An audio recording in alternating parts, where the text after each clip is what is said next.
thank you so much for this invitation. I've been very impressed in how little time Global 2000 managed to bring this conference to cyberspace, and I can't wait to spend the next few hours and 2 days with you. Like you said, funding agencies as the European Research Council, etc., have also considered this socio-economical perspective, and that has helped us become somebody who's also in public limelight. And in my position, I have tried to maintain clarity and make my position very clear. And it has become possible to do this with research as well now. So now I'm going to present my perspective. What factors do you think are necessary for this change, for this transition in environmental policies? What factors play the most important role? Which factors are already quite strong, and what other aspects do we need to consider so that we can push towards reaching our objectives? Is it laws? Is it the legal position? Is it the spreading of knowledge, of the right type of knowledge? Is it how we can make structural changes? What do you think is important?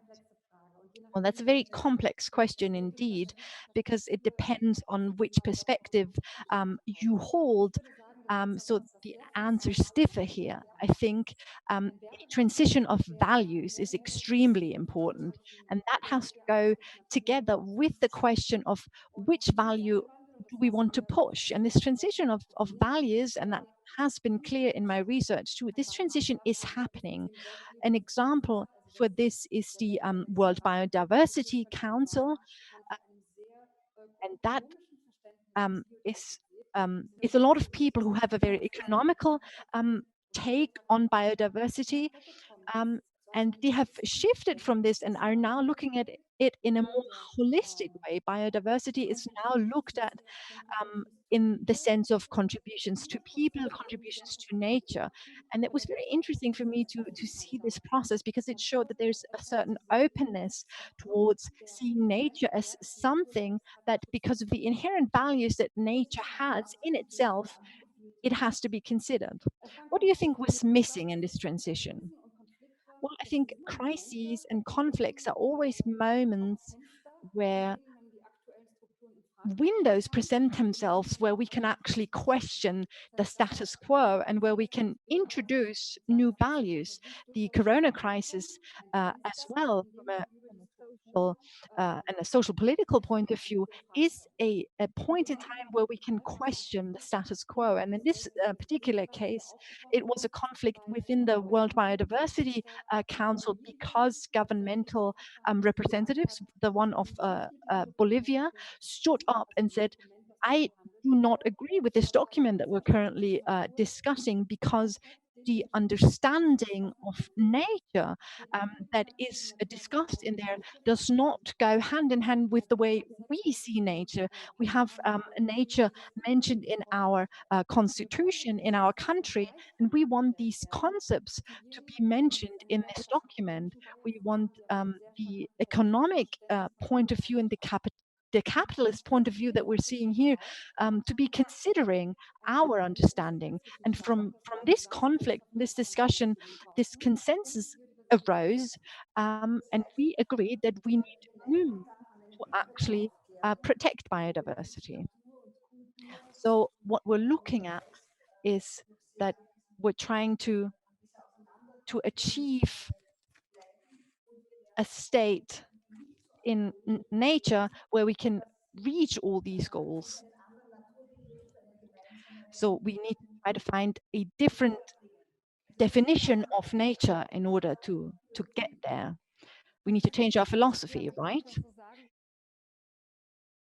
Yes, I think you could say that, but I think this conflict that we had within the council was a small conflict. It wasn't a lot of states that actually demanded this definition to change, also not in the science community, but it made it possible that we looked at natural sciences from a critical point of view, because it's important to make science relevant for political decisions makers. And if you adapt to their language, of course it means that you have to become more selective. I've also mentioned this in my book, because in politics, you have to make sure that there's not this very narrow understanding of biodiversity anymore. We have to broaden our horizons here and make sure that the discourse widens, because that gives us the possibilities to also consider non-economical values within the discourse. Your focus is that we have to start talking about this new discourse. What are the areas that we have yet overlooked, that have yet to be considered? What do you think should be the new focus? Well, it's difficult, because if people ask me what I do research on, it's difficult because I have an interdisciplinary approach. I try to connect different methods and try to find out what the interface is between politics and science. So international negotiation spaces are important to me.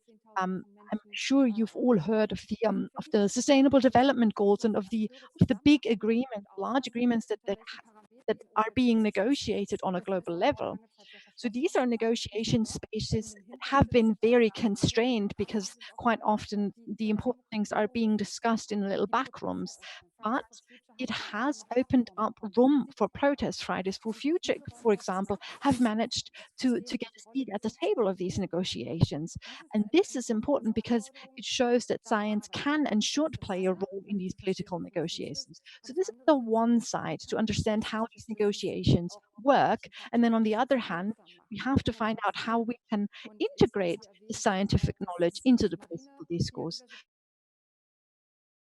You mentioned the focus on marine biology that I have. That is a huge challenge. We need to protect the oceans, and we need scientific knowledge to be able to do that, in order to protect certain areas within oceans, to declare them points of natural heritage. And we need science to find out what ecosystems exist there and how we can protect them. And at the same time, there's a lot of local knowledge about from indigenous populations, for example. So marine ecosystems are connected to each other, and that makes this indigenous knowledge very valuable as well. And of course, that also goes for terrestrial knowledge. And the question remains, how can we bring these knowledge systems together? How can we integrate them into science? How can we find out how different populations behave uh, in the face of nature? And that means we need more players on the table: philosophers, scientists, politicians, etc. And of course, there is a hierarchy within these negotiations. And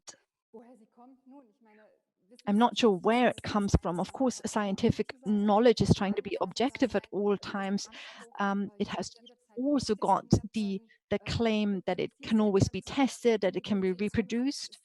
And indigenous local knowledge is local, that's inherent in itself. It's also knowledge that quite often is only oral knowledge that is passed down through generations. It's also knowledge that often only exists within its applications. So it cannot always be tested. It's not always available. It's not always reproducible. So within international negotiations, it always has a secondary priority. And we have seen this in the World Biodiversity Council, despite the fact that they've done so much to integrate this knowledge. And Mr. Settele is going to talk about this in more detail, because he's on this council. I think he will be able to give a lot of detailed knowledge on how to create such a common knowledge basis. And to me, this is a sign that we're actually walking in the right direction. But it's a small step. These different assessments do reflect scientific knowledge, but the fact that it often is indigenous local knowledge has to be considered. It is not the same status as scientific knowledge yet, but the question how scientific knowledge is represented plays a role here. And gender does, of course, play a role here as well for different reasons. It's not one of my specialties, but what we've seen is that women are often more severely affected by environmental changes, especially in agriculture in the global south of the world. It's often women who work in agriculture, who are responsible for working on the field. They're also the ones who pass down knowledge quite often. That's quite often women, so they play a central role in this discussion.